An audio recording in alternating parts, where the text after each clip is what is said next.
Hey guys, thanks for joining us for this 6th episode in Season 5 of Good Questions with Cameron Dole.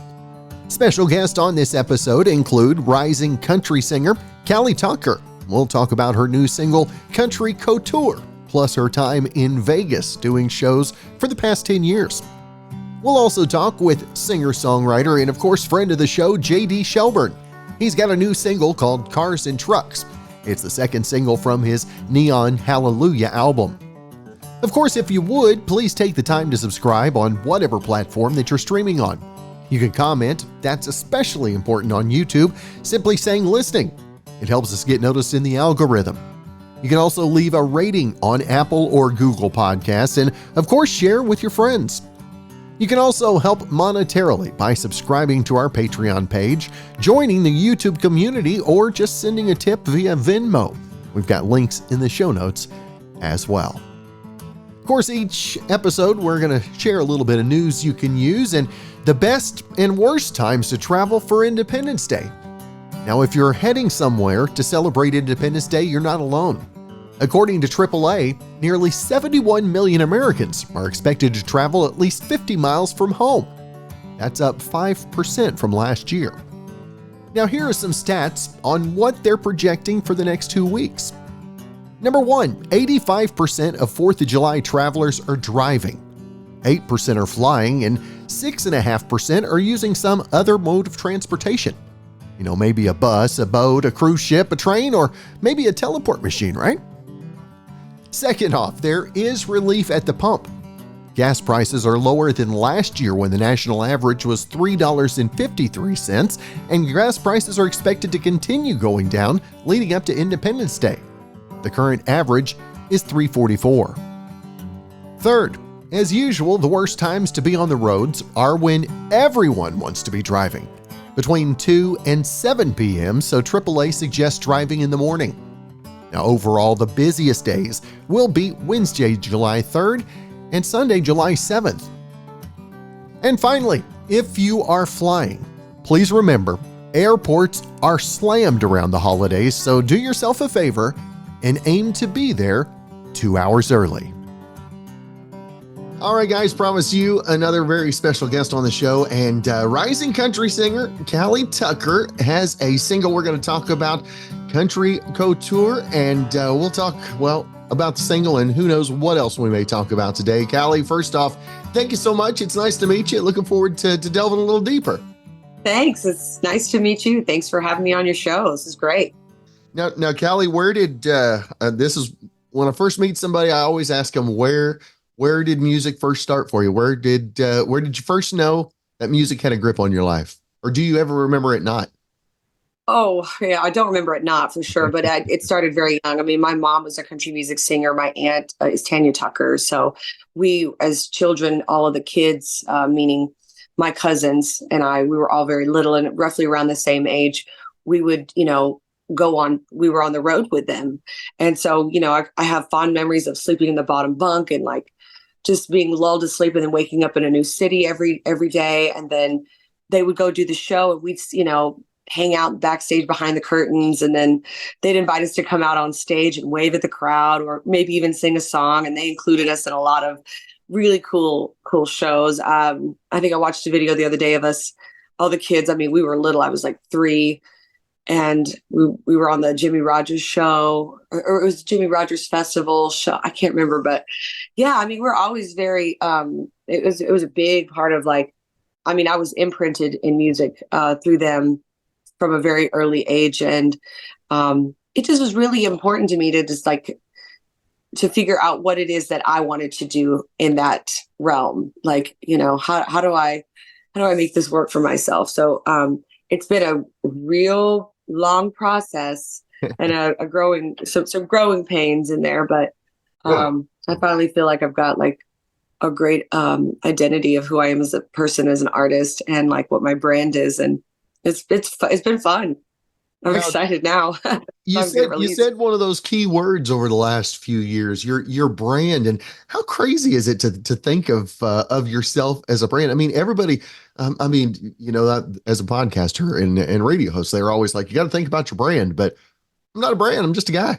I feel like that was a word never used. I always say I should have been a country singer in the 90s. I would have killed it, but now it's so much, there's so much more to it than just, singing good, looking pretty, and doing shows. I mean, it's just so much more than that. You have to look at the bigger picture and look at it as a business and how to be as authentic as you can be within that business so that, you can create this fan base. And I think as a songwriter and as a live performer, and that's really my forte, live performing, it just takes time to really dial that in and what is it that you're trying to say and how do you want to be presented and how do you want to look? And it's a crazy thought process that you have to go through as an independent artist, because you are everything. You're the manager, you're the agent, you're the wardrobe, you're the talent. It's, you're the accountant, you're the lawyer. It's a lot. So thinking about all those things is really important in this day and age in the industry. So I try to stay afoot on that, but I feel like I've got a good handle finally. Now, did you, as you came of age, start making your own decisions about what you wanted to do? Did you fight against the idea of country music originally? 100%. I was so against it. I wanted to be rebellious and make my mark and do something different that would shock everybody. Because I felt like my mom was really, she was like, I had the greatest childhood, but she's a single mom. And, she raised me and my brother to be, polite people. I was doing pageants too, like from 12 to 23. Like there was this certain pretty girl path that I was on, and I was like, man, I just wanted to rebel. I was in a rebellious phase. And so as I got, into my teens, I wanted to do electronic rock. And so I started, dabbling into that and, and I sang at Dollywood. I did, I was thinking maybe I'm more of a blues singer because I have a very soulfulness about my voice. And I've kind of tried a little bit of everything to find this even keel balance of this my love and my roots for country, which I denied for a really long time, into this pop twist, that makes it, a subgenre of old fashioned country music, a subgenre of country pop. Right. And I think that's a really cool space for me to be in. I feel really confident in it, and it feels good. Yeah. How crazy is it to see country being cool again? It's wild. I mean, I love that there's been so many people pushing the envelopes and people are responding well to it. And it really does open the door for people like me that's doing something a little different. It's not completely off the beaten path, but it's got a little spice to it. I would not compare myself to Miss wonderful Lainey Wilson. She is she's doing her Southern rock, country, old school vibe. And I'm the opposite of that. I think I'm more in the vein of Kane Brown, Casey Musgraves, Morgan Wallen. And the fact that Beyonce has come out with this country album is shaking this, the leaves right off the tree. I love that. I think there's the door for country music is so wide as far as what this genre is capable of doing and how many people it's capable of reaching. And it's the most loyal fan base in the world. And, I love that because of these artists that have able to break those barriers have allowed me to come in now and make my mark in my own special way, not following anybody's path or riding any coattails. It's, this is genuinely who I am. And it feels really good because I feel, I'm going to be, I think people are going to really, really think they're going to see the specialness in it, and not judge it. Now the single Country Couture. Tell us where the single. I love how you say that, couture. I got to try to make it sound all official. Country Couture. So yeah, I had this idea for a while. I'm a very bougie person. I mean, living in Las Vegas, it will do that to you. But I also think, I'm just, I grew up doing pageants and, and all that stuff. And once I would take the dress off at the end of the day, I'd throw on my jeans and a t-shirt and I'd go hang with the cows or the horses, and there's just both sides. There's just such a quick coin flip to both sides of those worlds. And being out in Vegas is just amplified it. So I perform, roughly 6 nights a week, 3 to 5 hours a night. It's a lot of performing. And I'm always wearing, something very unique, whether it's something I designed or something vintage that my mom used to wear when she was performing, or a new dress that I bought that's kind of over the top and extravagant. I love fashion so much. And I follow a lot of fashion designers on social media, and I'm just obsessed with like creating these new looks and like being really playful with how I look. I love it. And, I really do encompass like the both worlds of like Nashville and Vegas, and being bougie and also being a country girl. And I think the song for me it's about wanting the finer things in life, but also be, understanding that I'm super humble at the core. Like I came from humble beginnings. I really did, regardless of what people may think. But I've had to, I've had to get there and get dirty with them, roll in the mud a little bit, and then clean up, put that dress back on, and go out on stage. So writing this song is more about being able to showcase the many sides of someone's diverse style, and still being true to your roots. And how much being there in Vegas, how much does it help with the inspirations of the different genres? You talked about, we talked about how country has evolved so much, but I mean, you got to be a showman if you're in Vegas too. Oh yeah. It's taken me from a 2 to a 10 as far as like my live show and what how does that look? What is it that I'm wearing? Obviously what stages I'm choosing to perform on, like, what venues. It really does amp it up. Because the great thing about this place, anything goes. I have absolutely zero limitations on what I can do for my live performances, what I can say, what I can wear, the songs I sing. I mean, it is the most freeing feeling to be able to branch out and not be put in a box, and, I don't know how other cities would go or other entertainment, like LA or New York or Nashville at this point. I've been gone so long. I've been gone. This is my 10th year in Vegas. Wow. So I'm really curious to see the next evolution of like bringing what I do, my Vegas show. I call it my Vegas show, but it is just my show, to these other cities and see what what the reaction is. So. And as you've had the chance to go back and visit Nashville, how blown away are you by the growth and the evolution of what was Country Music USA? It's not Country Music City USA anymore. It's Music City USA. Yeah.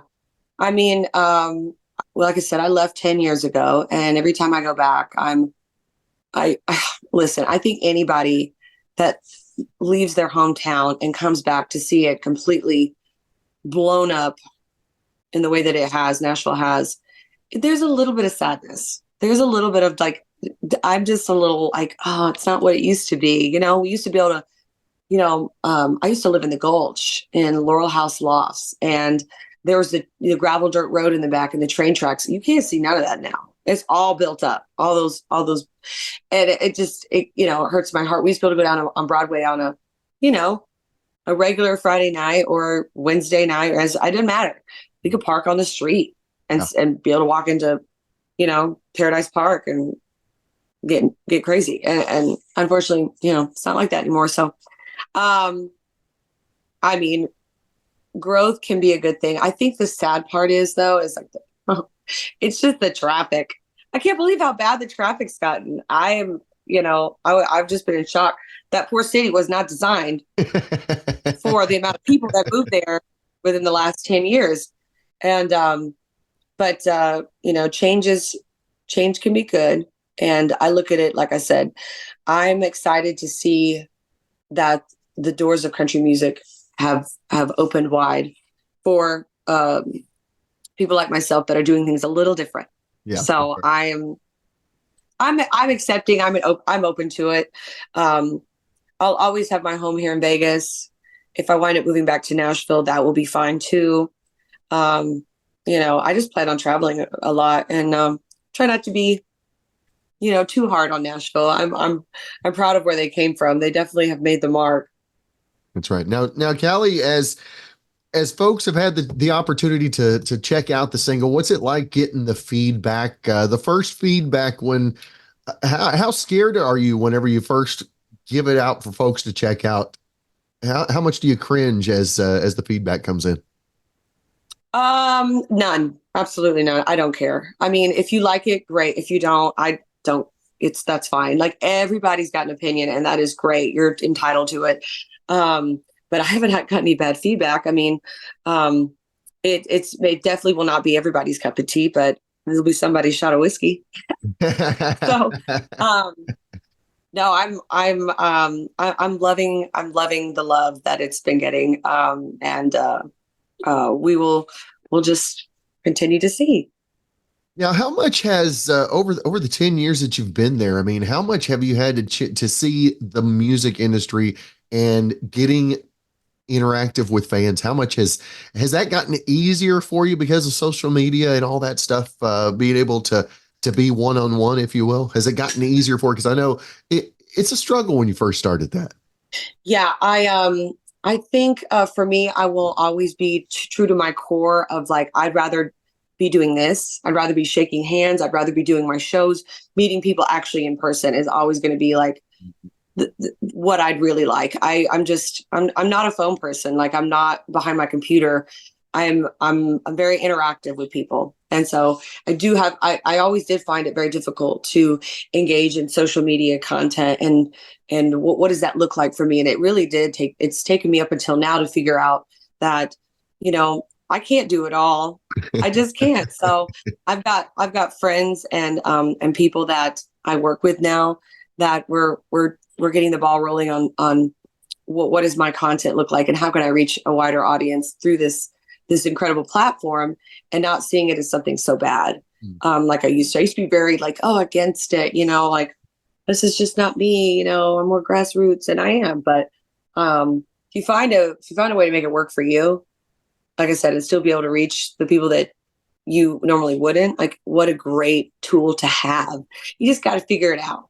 You just got to dial it in. Takes time. There's no doubt, but and you got to figure out that 5-letter word brand. It's one of those words that you got to figure out what you are.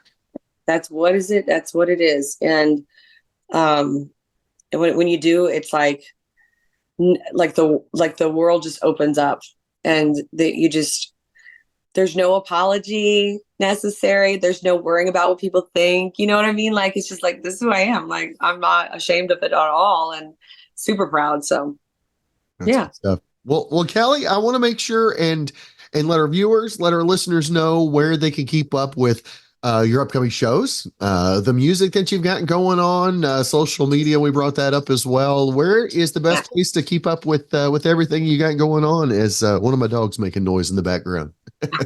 Mine's breathing really hard. Gosh, dude. The best way to keep up with me is to go to calitucker.com. That's CALITUCKER and click dates if you want to see where I'm playing here in Las Vegas or nationally. And then all of my links to my social media are on that. It should be pretty accessible, but I also will say, if you're an Instagram person, it's Cali Tucker Music. If you're a TikTok person, it's Cali Tucker, and so on and so forth. So, I'm just, I'm really excited about Country Couture. And also, I have to say that we are releasing a music video with this song, and believe that's going to come out as of now on June 26th. Nice. And very excited about that. Yeah. Cool. I wore 32 different outfits. So it was a lot of work. That's right. Well, again, Country Couture, not couture. I was trying to make it so, I don't know. No, I like it. I was radio announcing it. That's what I was doing. I like that. You say it however you want. Well, Callie, it has been great to visit with you today. I wish you continued success. If I ever make it out to Vegas, we'll come see you and show, and hopefully we can catch up again real soon. I would love that. Thank you so much for having me. All right, guys, I'm sad to say this, but especially on a Monday, but election season is about to get into full swing. The first presidential debate is actually happening Thursday on CNN, which kind of makes me think, wouldn't it be great if you could hear a politician talk without them constantly lying through their teeth? Well, check this out. Wales, the small country in the UK to the east of England, they're debating a new bill that would make it illegal for politicians to knowingly lie. Now, if it becomes a law, Wales would be the first country in the world to introduce criminal sanctions for lying politicians. Under the current version, anyone who's caught intentionally lying would be disqualified from holding office. That includes making a statement that is known to be false or deceptive. Now, this is happening because politicians in Europe are just as misleading and deceitful as they are here. The problem is, for this to become law, Welsh politicians would have to support it. And for now, surprise, surprise, the reaction is mixed at best. This is another one of the friends of the show. We talk about a lot of friends of the show, and this is one of them. JD Shelburne with us today, and JD excited about the album, about the new single, and man alive, the video's blowing up as well. Good to see you, brother. Hey man, thanks so much for having me on. It's good to see you too, man. We go way back. Good to see your face. It's so funny. I was looking back, and I don't know exactly how many years we've been following, but man alive, it's been a bunch of singles back there. And I remember you did the takeover back during coronavirus. Man, we got some history, brother. We do. I think I met you. I think my first single came out in 2018. So I want to say I met you in 18, and then we just kind of continued a relationship, being friends all through COVID when we all, were kind of going through that weird time. And then on the backside of COVID, we kept in touch. And of course, I follow you on socials. I see your social stuff on Facebook. So it's finally good to kind of reconnect with you and catch up. That's right. Well, JD, talk about the new album, Neon Hallelujah. Want to talk about that one first, and what it's been like, the response, the reception, and man, I've been like you said, you've been following me on socials. I know exactly what you've been doing on socials, and it's been growing. It's amazing to watch. And what's it like now having a new release out with the growth that you've been able to see, brother? Yeah, I started this business way back in like 05, and have just built my fans literally one by one the old fashioned way, but it's just paid in full, just more than I could ever imagine. No, the album that came out the end of last year is called Neon Hallelujah. I'll tour on that record the whole rest of this year and into next year. It's been my 6th record I've recorded out of this town. I've had 6 original albums, which is hard to believe. I put an album out every 2 years. Mm-hmm. Neon Hallelujah has just been a great momentum pusher. Again, every album that I've ever put out, every couple years has just kind of kept me pushing up the ladder. And this one's kind of more special because I got to record with the Oak Ridge Boys. If you look at the record, I actually cut Amazing Grace. I got to go in studio with the Oak Ridge Boys. We became friends through a former PR rep a couple years ago, and Joe and I kind of connected and kind of just hit it off, kind of like you and I. And one day I just sent him a text, and I was like, man, what's the odds of getting to record with you guys in studio? And he never wrote me back.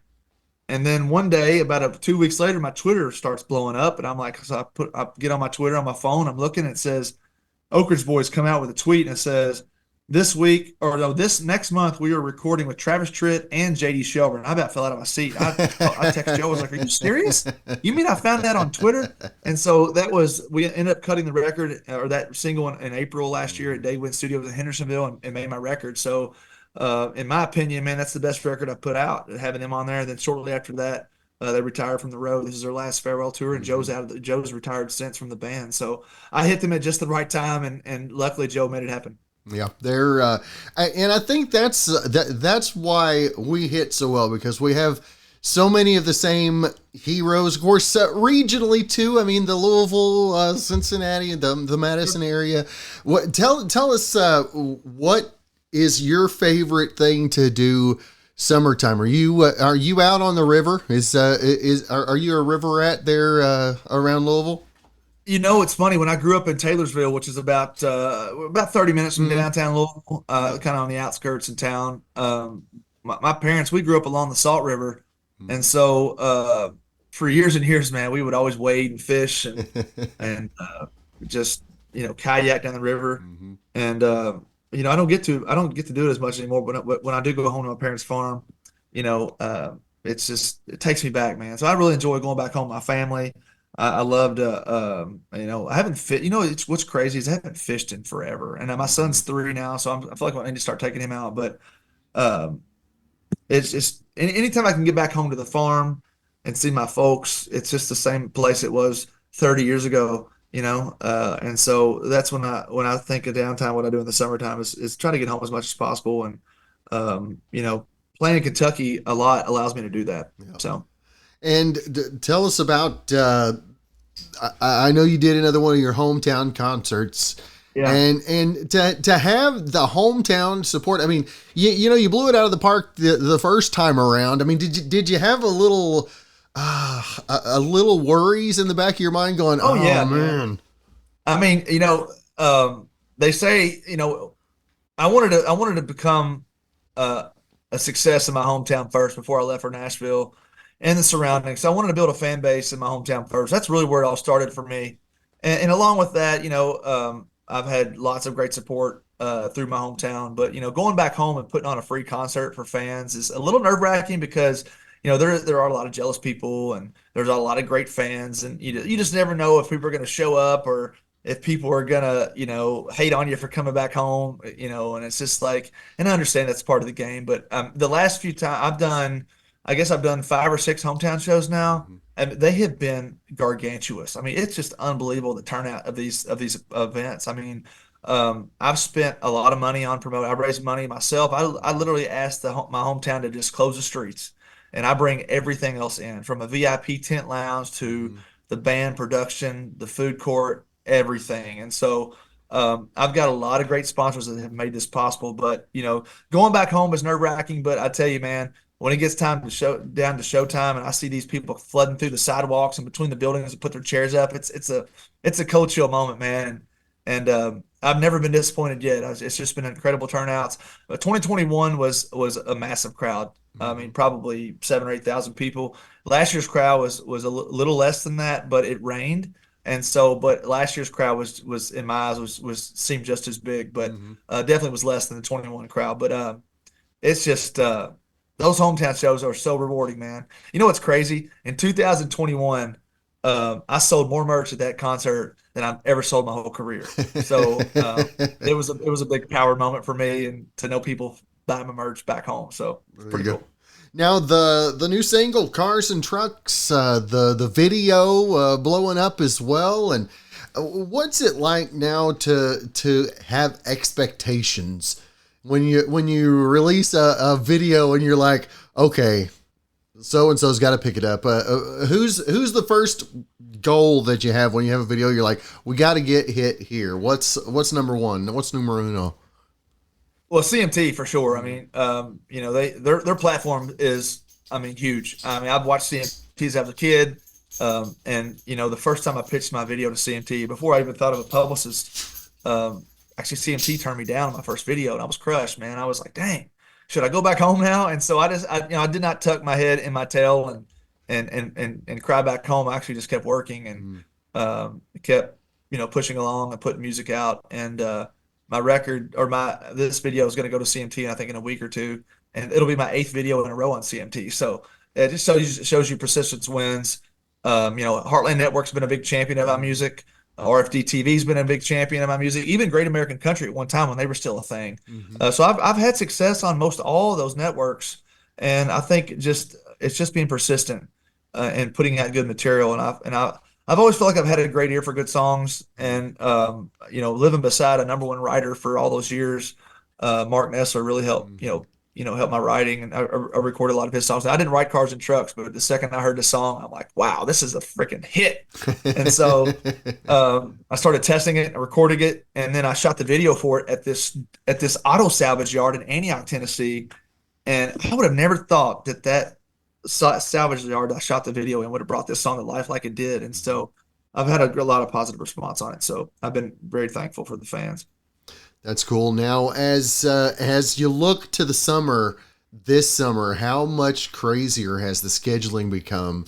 As you look back, I mean, just a couple years ago, I mean, to see your schedule fill up the way it is, and to have folks maybe a bit of a waiting line for JD. How cool is that for you, brother? Yeah, it's definitely rewarding. I've never been an artist that's lacked on tour dates. I've just been lucky enough to get work, and I think that's how I've been able to keep my band guys around so long and build a reputation on that. I've never been one to sit at home. I'm always hustling gigs, and coming from 2020, which if you remember 2020, I was on the cover. The governor of Kentucky made me the cover boy of the 2020 tourism visitors guide. You're talking 450,000 of those things printed in every hotel room and convention center across the Bluegrass State. Well, in 2020, after that was unveiled in the state capitol, we went to Frankfurt for it, and they unveiled it in front of the governor. It was a huge TV press. Well, tourism came to a screeching halt in March. So I think I lost 83 gigs in March. It was nuts. And so I just stayed positive. My wife was pregnant at the time, which led me to like now, which I'm playing 150 shows a year. And so, even though we lost gigs in 2020, I really felt like I still met the right people. I still had that marketing plan of being on the cover of the cover of the tourism guide. That'll forever. I'll be forever talking about that. So, I've just always been able to play tour dates and just keep the thing rolling and keep this train rolling, thankfully. And you talked about the tourism part of Kentucky, but you've had a lot of support from the state of Kentucky, and how crucial is that for an up and coming artist to know that they've got some backing? I mean, I know that's got to be huge for you emotionally, if nothing more. It is, man. I tell people all the time, even artists that are not as far as I am, that text me or that message me on Instagram or whatever. I try to help people because no one helped me when I moved to town. Not a single person. I literally learned this on my own. Didn't know anything about the music business. But I really feel like I tell people, really start your career in your home state first. I mean, I moved to Nashville after I had a few gigs under my belt. I had somewhat success. I'd opened for 4 or 5 acts, national acts back in Kentucky before I moved to Nashville. I had at the time I had an all Kentucky band, and when I moved to Nashville, of course, that split up once we went our separate ways, and I ended up getting a Nashville band. And I found out actually that there was a lot of players down here that were better than me that did this for a living. So it really changed my way of thinking as an artist. But just having the Kentucky support, I always knew that if I couldn't get a gig around Nashville or anywhere else, I could always go back home and play. And that's still been the case. I'm still getting calls. Today I got a phone call to play for a state legislators convention in West Virginia, of all places. And so just word of mouth gigs to play in front of all these great people. I feel like I just tell people, keep your website updated, release new material, keep your socials active. And I feel like if you do those things, you can stay busy as long as you want the music business. And not only keeping active with your socials, but being interactive as well. I mean, that's I think for you, JD, what I've seen from you, I think that's probably numero uno. One of the things I think key to your success, brother, is the way you treat the fans, your friends, kind of the way we see it here on the podcast as well. Yeah, writing back people, responding, I think is huge. I mean, you want to keep people's interest. I mean, there's a million artists out there trying to do what I'm doing that are better than me, that have better songs, that have had more success. And like, I want to find a way to keep me at the forefront of their timelines. And so I feel like responding to them, I'm verified on Instagram, and Facebook. So when I respond, it goes right to the top of their timeline. And so I definitely want to take time and respond to fans. It does take time to do that, but actually I still enjoy that as an artist.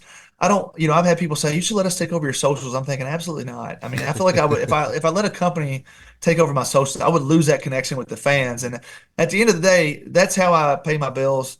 That's how I get, I've built what I built is through, keeping the connection with the fans and playing shows. And I mean, I love going to shows and actually knowing people by name and remembering them from other gigs. And so I've got this lady that's real quick. This lady's been following me probably 150, 200 shows. And every time she comes to a show, she brings an acoustic guitar and I sign it. She's got hundreds of signatures of like where I played. And so it's like seeing those fans like that, it's like, man, you can go anywhere and follow an artist and you're coming to my shows. I love the fans. That's right. Now, what's next after Cars and Trucks for JD this year? Just pounding the road, man. We're still out touring a lot. I'll shoot a couple more videos this year. I really enjoy shooting videos. I feel like it's a fan bases love it. It's great for socials. It helps me get connected back in the media, and so I'll probably shoot another video or two. Once this if this dies down, when this dies down of the new single. So, and then I'll start. One thing I'm excited about. I'll start a new record this year, and also I'm almost like a couple songs from a Christmas album, and so I'm going to try to do a Christmas tour this year. So we're in the process of booking some Christmas dates. We've been kind of dabbling in holiday music the last few years. I put a couple singles out every year, and so now I'm like 2 singles from a Christmas record. So I'll be talking Christmas music soon.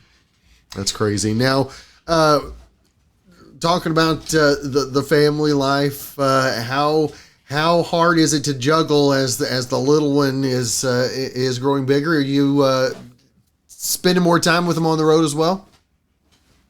Yeah, I've got a great wife, man. She takes care of Jax when I'm on the road.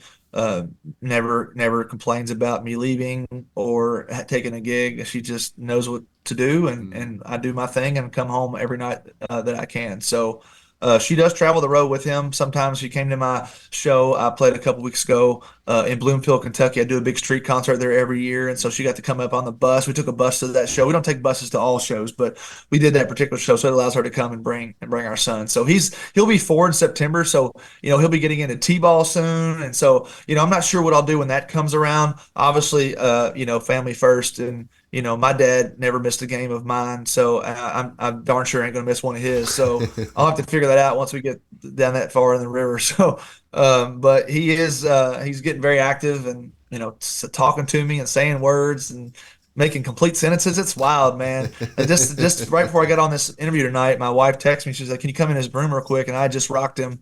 He loves to be rocked still, and he sang "Amazing Grace" to me. Wow! And so my wife's been teaching Amazing Grace every night. She surprised me tonight with him singing. I had no idea they were practicing this. So as you can imagine, man, it's pretty wild to see him sing my songs and be able to talk in complete sentences right now.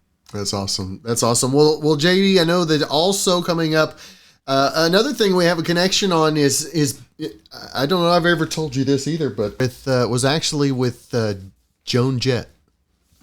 Really? So backstage at Belterra or something? Yeah, backstage at Belterra. Yeah, that back in 2001, 2002, they only had one row of rooms.